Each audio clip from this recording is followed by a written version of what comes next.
Hey everyone, it's Dan the Safety Man here for this week's Toolbox Talk. This week I wanted to elaborate a little more on some lockout tagout stuff based on some feedback I got on last week's video.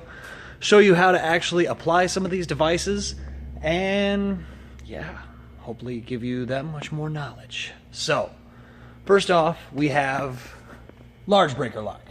So, as I said last week, no lock will ever be applied without a tag. This one's got a tag here, got my name, company on this side, and got my name and phone number on this side. See, my lock is applied. Every lock we give out has two keys with it. One of those keys is to be put in a place where you're not going to lose it. The other key stays on your person at all times. Basically, you don't give your keys to somebody else. You hang on to your keys the whole time. Then this is a Panduit brand style breaker lock where this is for your bigger eye-line breakers, main distribution panels, things like that. And when this breaker lock is on, I cannot turn that on at all. Next is your two-pole breaker locks. Now basically what we have here is two 208 breakers that have been locked out with two-pole breaker locks. Like I said before, this one's got the tag, name and company, name and phone number on the other side. The main thing about that tag is you're trying to let anybody know who wants to turn that circuit on, who's got it locked out, and how to get a hold of you. A tag without a phone number or no tag at all is a useless lockout. Now, with this one here, I cannot remove this from the breaker, but, you know, this one up here, what's going on here? It's a red lock. It's obviously not a price lock. All ours are blue. So, it just doesn't look real well locked on there. Yeah, not safe. Point is, if these aren't properly applied, the breaker lock devices are very easy to tear off. And finally, we have our single pole breaker lockouts. So here I have the Brady lockout tagout and the Panduit. Get a good view on that.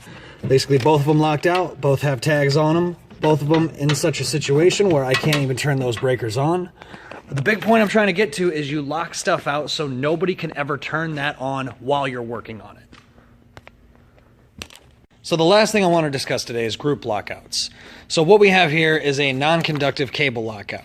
So with this, if we have a panel where we need to have 10 different breakers locked out, but we don't want to apply 10 padlocks and 10 tags, we apply all the different breaker lockouts that we need, then we run this cable through all of them, and then back to this unit right here, we apply our lock and tag right here. You can lock out any number of breakers with that system.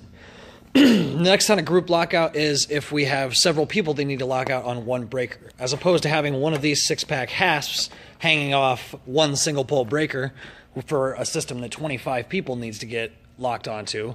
Then we'll have one person lock out, take their padlock key, put it inside the lockbox, and then each other person who has a lock onto that system will lock onto the outside of the lockbox, thereby accomplishing a group lockout without having a Christmas tree of hasps hanging off one single pole breaker.